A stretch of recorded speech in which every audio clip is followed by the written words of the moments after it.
Called President Bush a liar. Was there outrage there?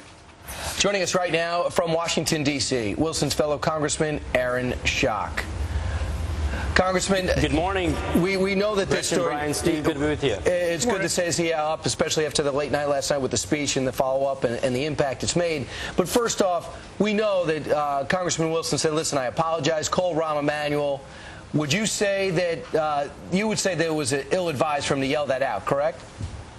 Yes, I definitely think the behavior was not in keeping with the decorum of the House.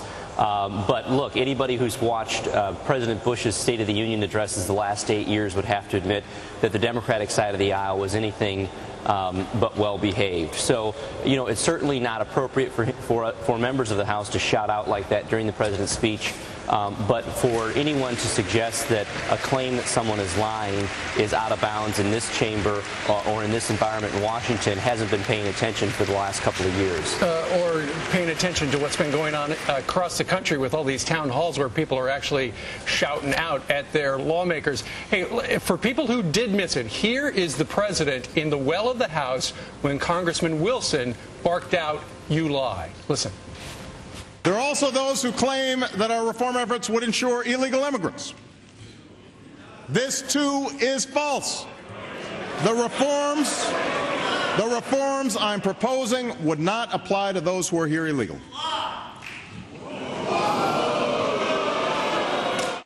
Oh, boy. The Speaker's jaw dropped and every head in the place swiveled around there. Well, apparently she doesn't have a problem. She has a problem with people challenging her leadership and her president, but she doesn't have a problem challenging the leadership and the president of the last administration. So I do think there's a double standard there.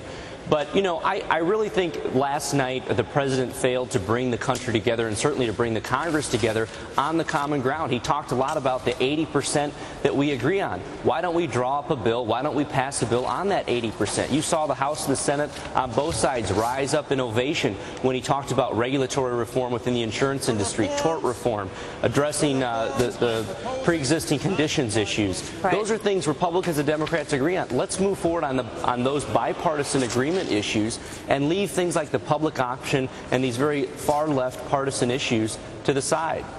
All right, Congressman, I want to just read the apology that Congressman Wilson put out last night. This evening, I let my emotions get the best of me when listening to the president's remarks regarding the coverage of illegal immigrants in the health care bill. While I disagree with the president's statement, my comments were inappropriate and regrettable. I extend sincere apologies to the president for this lack of civility. I think most people would agree that this was not the forum for that kind of a statement to be made, and I'm sure the congressman, as he stated there, feels very badly about it last night and this morning. Let me talk to you, though, about the essence of the speech, because one thing that a lot of people felt was missing last night was specifics and description of how to pay for this health care reform. Your thoughts? Right. Well, Gretchen, you hit the nail on the head. You know, when we talk about honesty, I thought it was a little duplicitous that the president talked in his speech about confronting those people who spread lies and innuendos and misinformation about his speech. At the same time, he started out his speech by saying his plan would add not a single dime to the nation's deficit and would be paid for completely up front.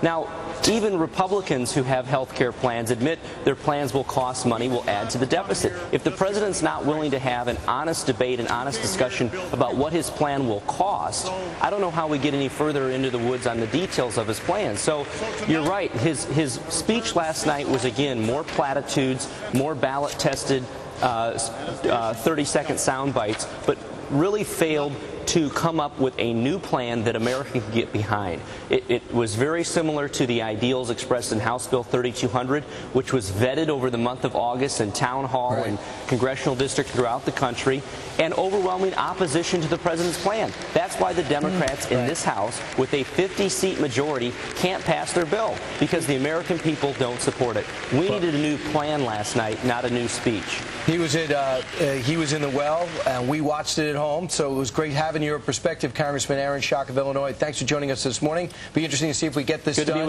before the end of the year, as the president hopes. Thanks. By the way, we should guys. point out, just crossing our